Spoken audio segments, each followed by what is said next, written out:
If you're having problems with your credit sweep and removing your charge-offs, collections, foreclosures, late payments, or anything that you have on your credit report, then this is the video that you want to watch, because today I'm giving you a compilation of different dispute tactics that you can use for factual-based disputes with a credit sweep that'll take your dispute letters from squirt guns all the way over to cannons. And we're going to start that in just a moment. Now, as a side note, if this is something that you would rather see if I can do for you, then very simply head over to my740.com, schedule a call with me, and I will see if I can help. But right now, we're going to get right into it. If I click on this one right here with the date last active, first we're going to look at the dates. We have December 2018, September 2019, and April 2019. Obviously, those are not the same dates, right? So here's the thing. You'll first want to dispute the date last active in this account, and this is because it stipulates when the account will naturally fall off the credit report. So just imagine this. The original year was 2010. That would mean that the account would naturally fall off in 2017, right? But because the account was illegally re-aged to 2015, now it's not going to be removed until 2022. So the date last active not only must be the same date, but it must be the right date. So let's take a step to the right. Now, the date last paid, two of the same dates technically, but I mean, then we also have April. So let's dispute that anyways. So here's the deal. And this is just for the purposes of understanding why we are using this. And it literally flows from one step to another. Now, just real quick, if you need help, if this doesn't make any sense to you, if you're looking for someone to take over your file, I might be able to help. You can use the link in the description to find out if I can do a credit sweep for you, very simply by scheduling a call with me. If I can help, I might. All right. So moving on, date last paid. So your next step would be to dispute the date last paid. The date last paid is important because your 7.5-year time period, or the statute of limitations for reporting, begins after this date. So imagine this: you stopped paying in 2014, but Equifax all of a sudden reports that you made a payment in 2020.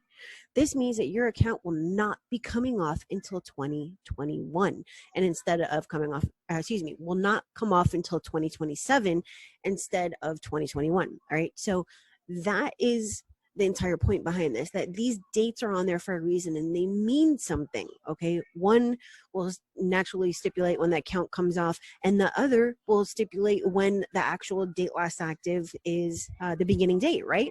So if we go over to payment history, that's going to be the next one, and that's all the way to the right.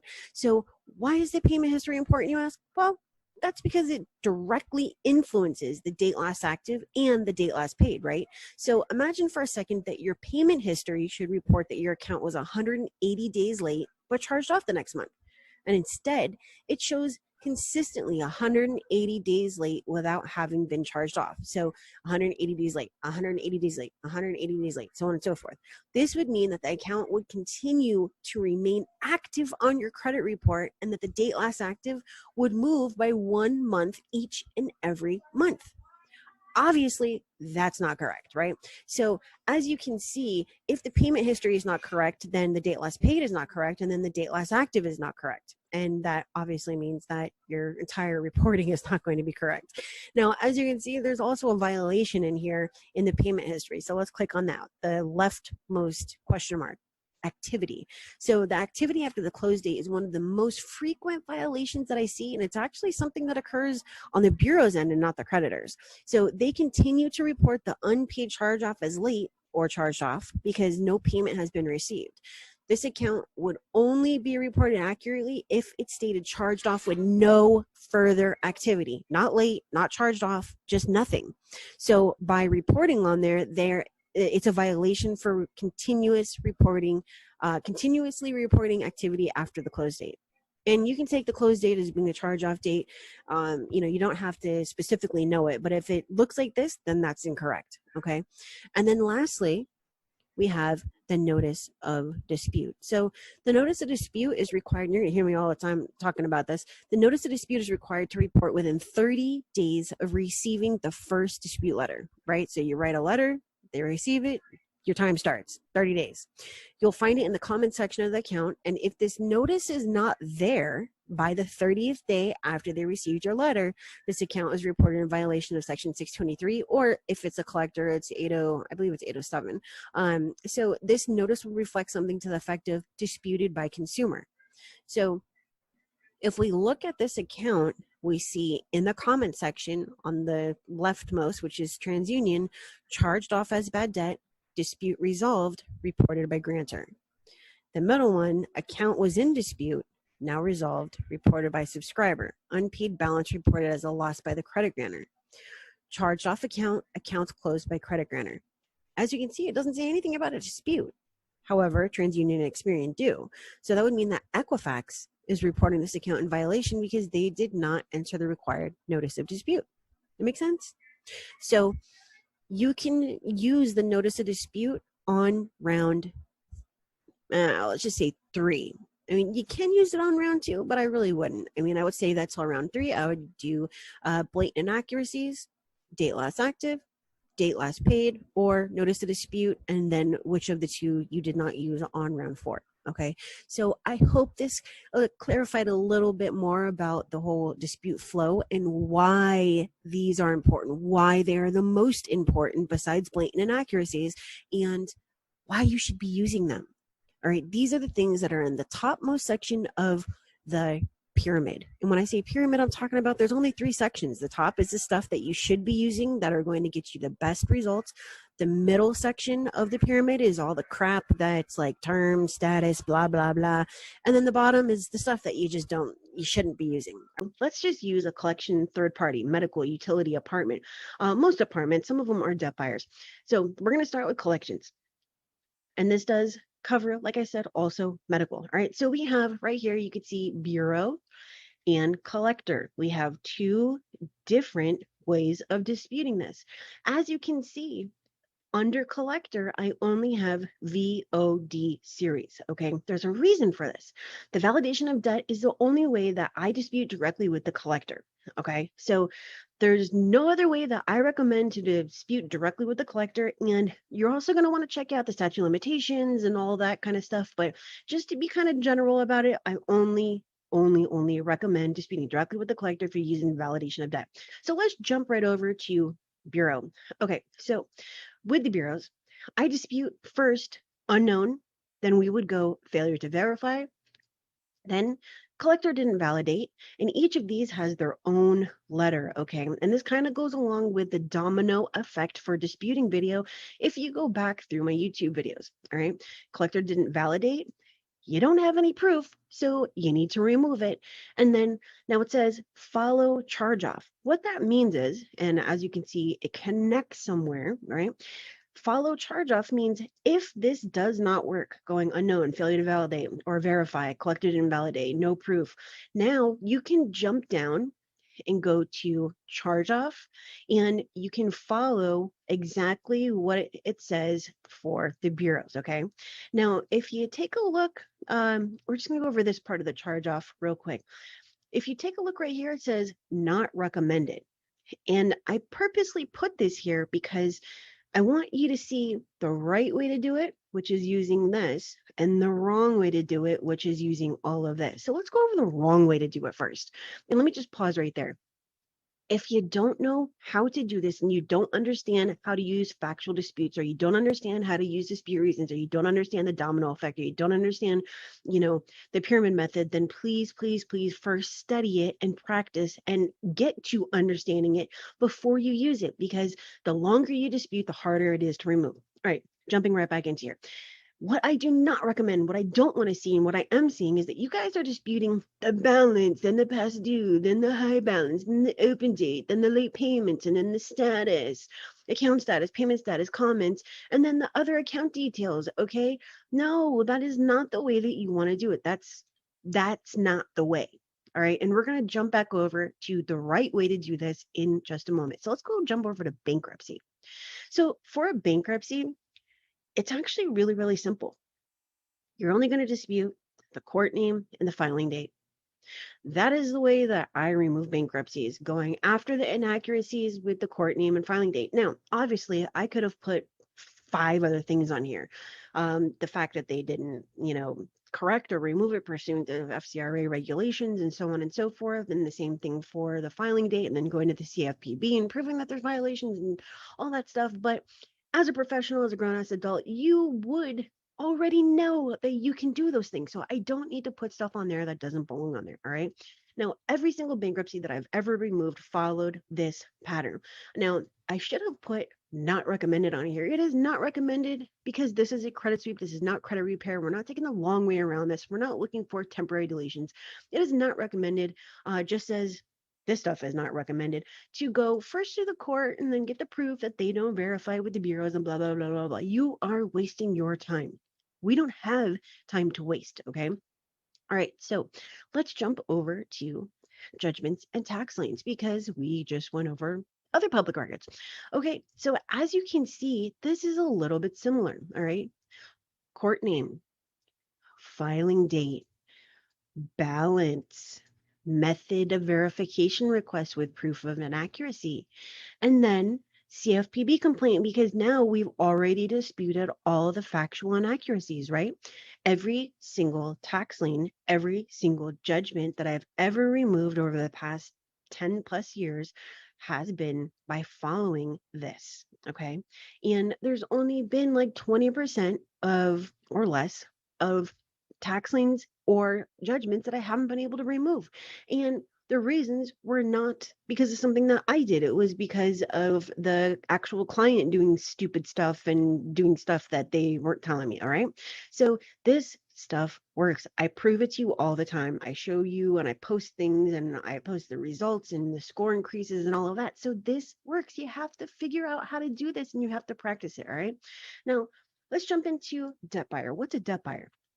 A debt buyer would be like portfolio recovery, Midland, Calvary, so on and so forth, right? They go and they purchase the debt. Sometimes they're called, debt junk buyers, whatever. But they purchased the debt, let's just say from Capital One, right? You didn't pay Capital One. They sold it to portfolio, and now portfolio can collect on 100%. Okay, so this is also going to go over into charge-offs. So first, we dispute the violations. Late payment on a collection. Hello, it is already late by default. It cannot have a late payment on it. And guess what? It also can't have a past due because guess what? By default, it is past due. All right. So if disputing those two violations does not work, guess what? It goes over to charge offs. All right. So you're going to understand how that works in just one segundo. All right, so let's go to late payments. And when I say late payments, I'm talking about just correcting it. All right, we have two methods here: disputing with the bureaus and then disputing with the creditor. All right, let's start with creditor. I do not recommend doing a goodwill letter unless directly notified by the creditor that they'll correct if one is received. Otherwise, dispute directly with the credit bureaus. And you've heard me say this before, but if you haven't, if this is the first video you are watching of mine, then first of all, welcome. Second, don't do this because in the goodwill, you are saying, oh, I'm so sorry. I lost my job. My house blew up. My car blew up. I didn't have money. I didn't feel like paying. And, can you please forgive me? Thanks, John. Dude, you just legally verified that you were late. Okay, so now what's your next step? Your next step is to reach out to the bureaus and say, I wasn't late on X date. Remove this because you can't legally verify it. And guess what? There goes your letter. There goes your goodwill letter saying, oh, yeah, my name is John and my house blew up and I was late on X date, but I really need your help and please forgive me and please remove this. So when they don't do it, because they're not going to, especially right now with everything that's going on and how tight the restrictions are, now, because you legally verified it, you're not going to be able to get it off using this method. And this is the method that works. Okay. So scratch all that. Don't use the goodwill. Go directly to the bureaus and you're going to say, I wasn't late on date. And you're going to start with the oldest. Then I wasn't late on date. That's going to be the second oldest. Then I wasn't late on date.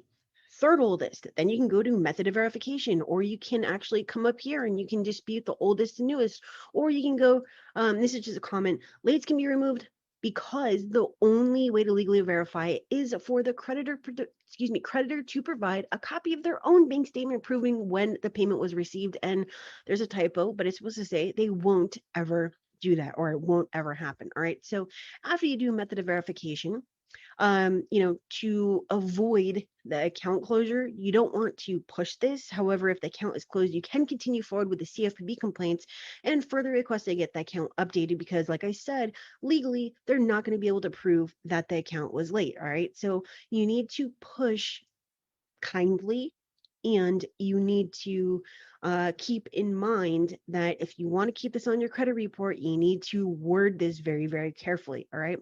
You can jump all over. You can jump all over. I wasn't 30 days late here. I wasn't 60 days late here. The three bureaus, blah, blah, blah. This is inconsistent and inaccurate, yada, yada, yada. Right. But you can never use the same late payment more than one time. So you can't say June 2015 and then again June 2015. But you can say June 2015 I wasn't late, but then on another round, like 3 rounds later, you can use June 2015 to prove that all three bureaus are reporting something totally different, right? Okay, so that's that in a nutshell. Let's move on to deleting the entire account that has late payments. Because if you go back a couple of videos, I was explaining to you how to do or how to deal with late payments, right? And if you have more than 3 late payments back to back, you cannot correct it. You have to remove it. And in that video, I explain not only why, but how, okay? So that's why you're seeing on here late payments, delete, see charge off. So now let's travel over to charge offs, and you're going to see all these different things that connect, right? We have the late payments, delete the whole account, goes to charge off. We have the debt buyer, step 3 goes to charge off. And we also have the collection third party after 5 rounds or however many this is 1, 2, 3, 4. On the 5th round, if it doesn't work, then you go over to charge offs, right? So we're going to save that for the last step, and we're going to go and check out student loans. All right. So this is for um, updating student loans. And I have a mini course on how to deal with student loans. You can check that out on this the same place that you'll find the subscriber hub, the vargasrevolution.vipmembervault.com link. All right. And it is like super, super cheap. So if you have student loans, you're going to want to get that.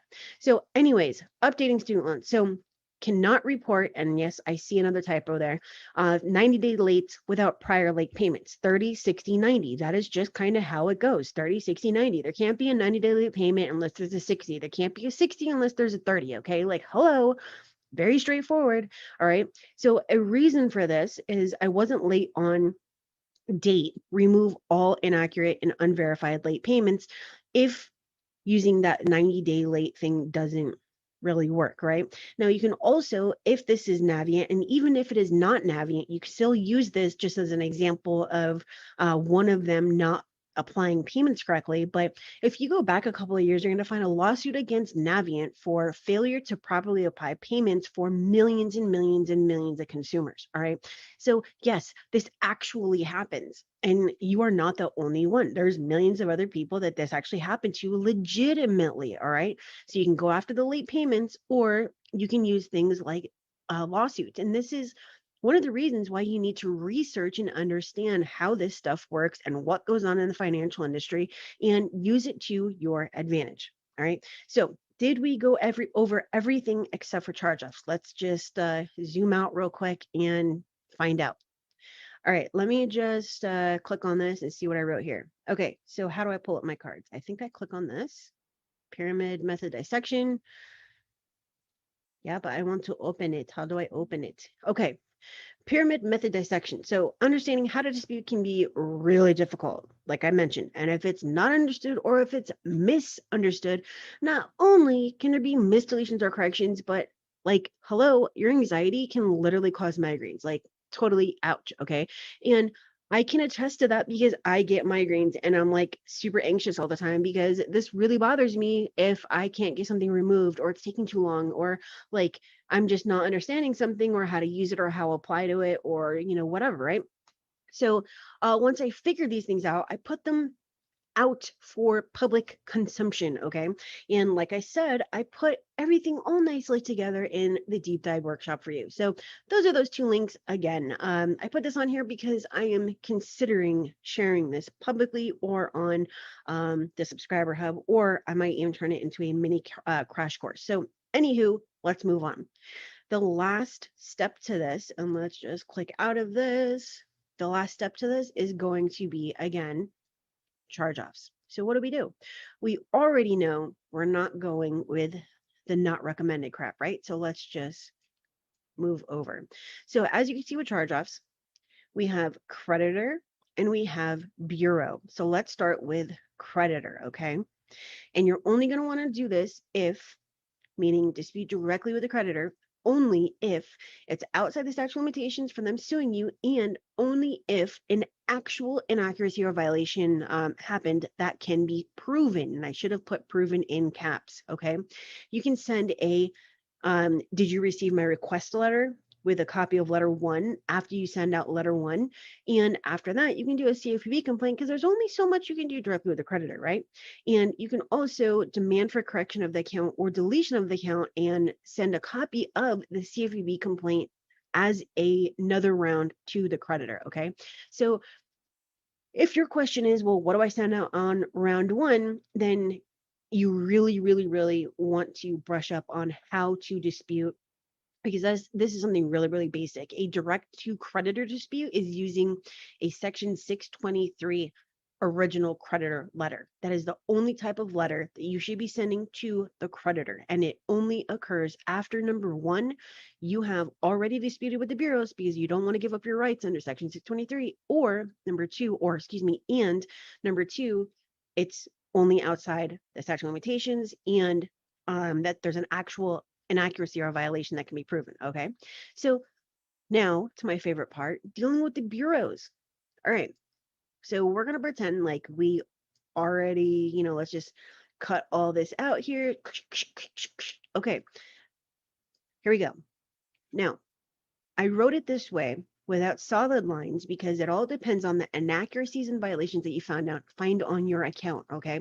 So that's why things can change, because you're not always going to start at point 1. You can sometimes start at point 5, or you can not start at point 5 at all. You can start at point like 10, or whatever, right?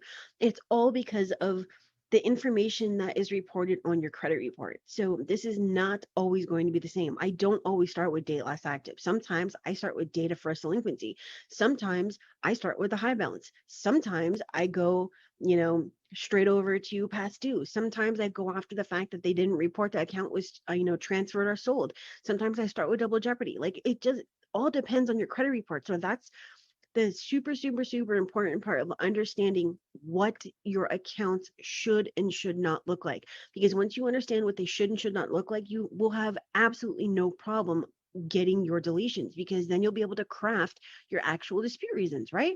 So anyways, let's just assume that our inaccuracies gave us the information that we'd be able to start with this flow. So we have date last active, date last paid, notice of dispute, and that means the missing notice of dispute, which is a violation of under section 623, and then first date of delinquency, and then we scoot off over to the left. We can also go to date last reported, which means that when they update the account to be verified, they're supposed to also update the date last reported or the date last updated, right? Or whatever.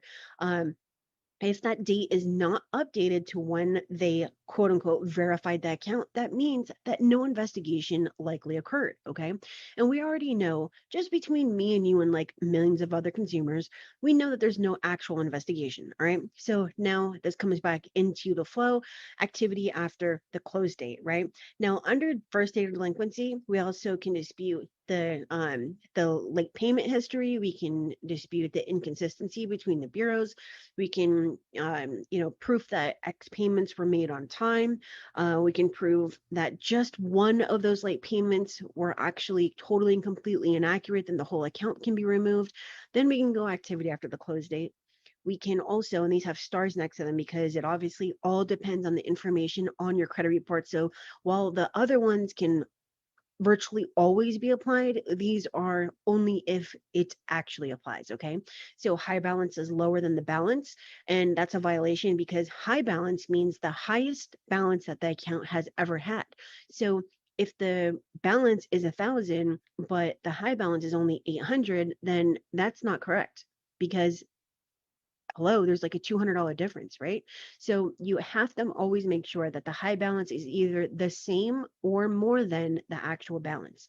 All right, failure to report as transferred or sold, and then double jeopardy for double balance or past due between the original creditor and the collector, and then violation attack. And then let's see if, where does this connect to? We have another little squiggly line. Okay. And then now let's say that you went through all this whole shebang and the 17 other elements. The account is still there. You don't know what to do. Now we can go over to the not recommended crap, and now we're just shooting blanks in the dark, trying to kill zombies, and we're totally blind. That is what would happen if you went all the way here. And then CFPB complaints are actually going to happen all the way at the end of this, okay? And remember, these can be all valid, ways to remove that account, but it's not recommended because all of these that we just went over are way, way, way more important and have more impact on the actual account and the ability to remove the account than any of these, okay? You always want to start with your blatant inaccuracies. So we're looking at this very top part right here. Look at the balance. Look at the past due. Look, is the account closed? Is it a charge off? Is there a monthly payment on your closed account? Now, it doesn't have to be a charge off, but if it is closed, listen very carefully. If it is closed, there should be no monthly payment. Let me repeat myself.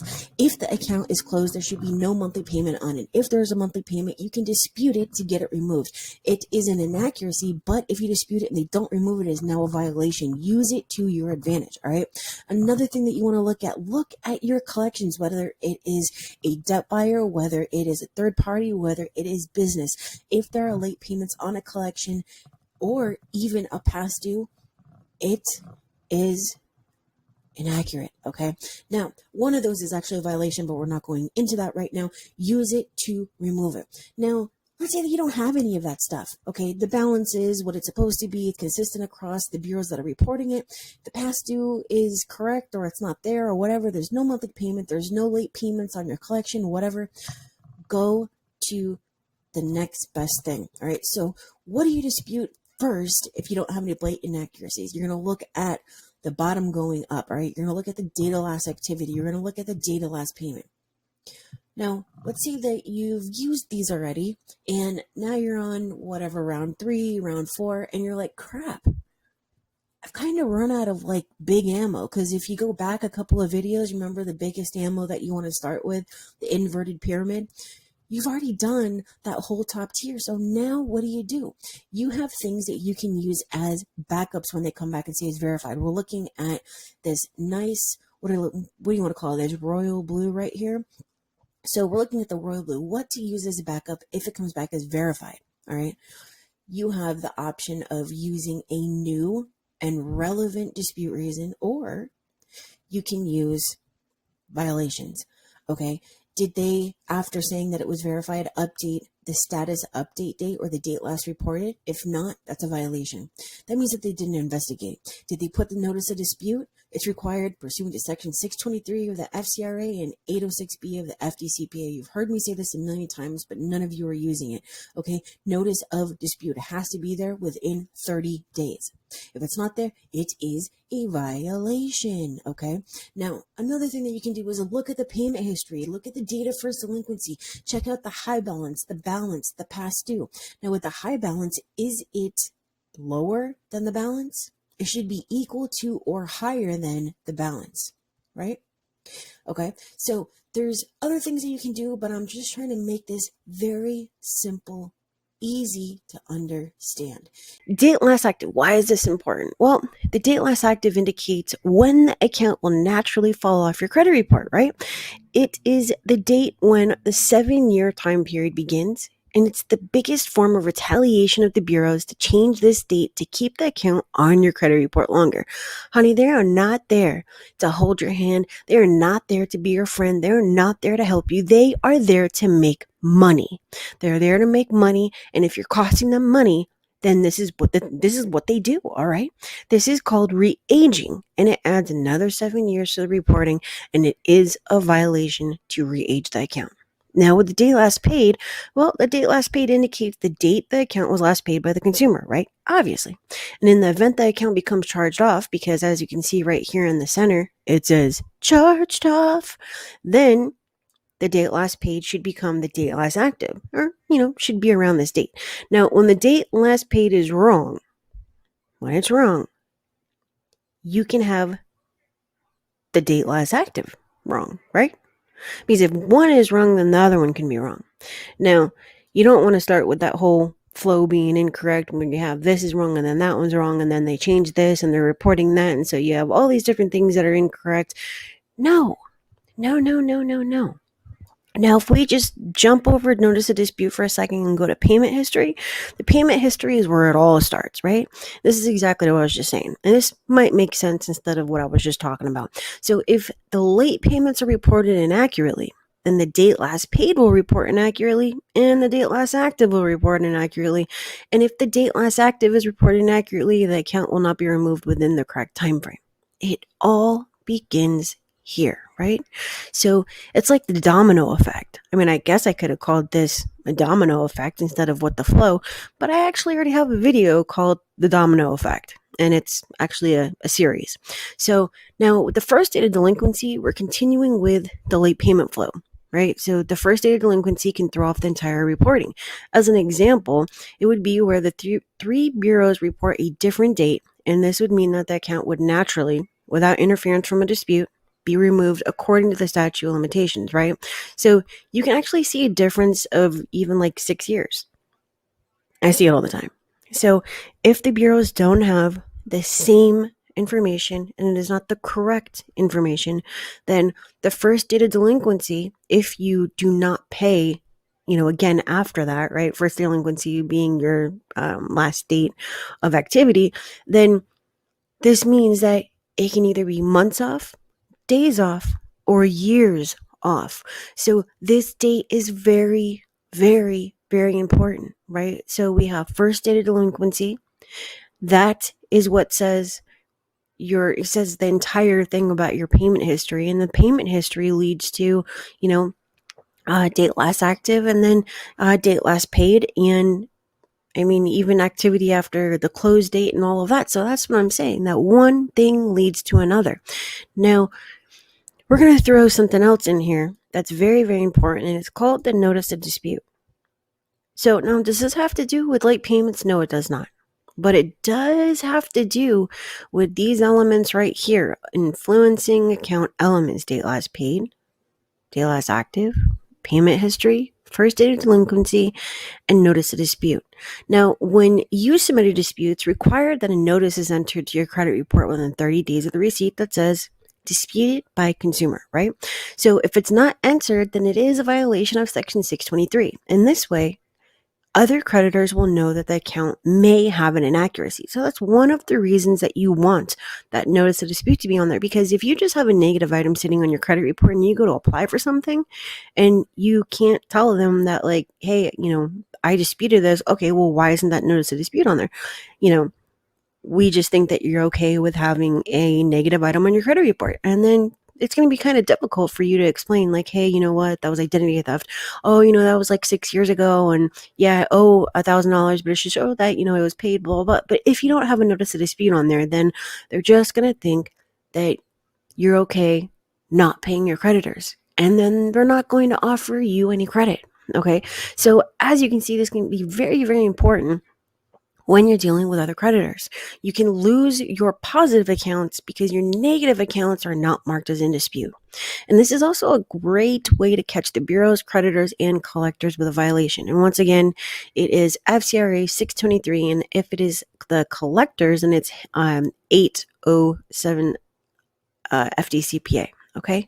So there's a lot of things that you can go after with this. Let me just go out a little bit and we're going to go down over here. But now this is the flow. You're going to go date last active, date last paid, notice of dispute, payment history, and first date of delinquency. So when you're disputing, these are your 1, 2, 3, 4, 5 rounds outside of blatant inaccuracies. Now, people ask me all the time, well, what the heck are you talking about blatant inaccuracies? And are blatant inaccuracies more important than, the hierarchy? Yes, they are. So, an example of this would be if you have Capital One reporting a charge off on all 3 bureaus, and one bureau says $1,000 balance, another bureau says $1,500 balance, and another bureau, the third, says paid. Obviously, that is a glaring error, and it can get your account removed immediately. So why would you go after the DOLA or the DOLP, DOP and the NOD and the first DOD if you have 3 different balances? So yes, blatant inaccuracies, then you start going down the ladder. And that is why going from left to right, 1 to 5, they're going down because it's taking a step away from your deletions. So that is what you need to understand. Every single letter that you send is one step further away from the result that you want to get. So that was the end of our dispute tactics for today for the credit sweep training, and I hope that you were able to take some value away from this and figure out how to take your dispute letters, just as I mentioned, from squirt guns and turn them into cannons. Now, if you have any questions, post them in the comments. I will be catching up on my comments this weekend, and I hope you have a wonderful day. Have a great weekend, and let me know if I can help. Have a great one, and click on one of the other videos.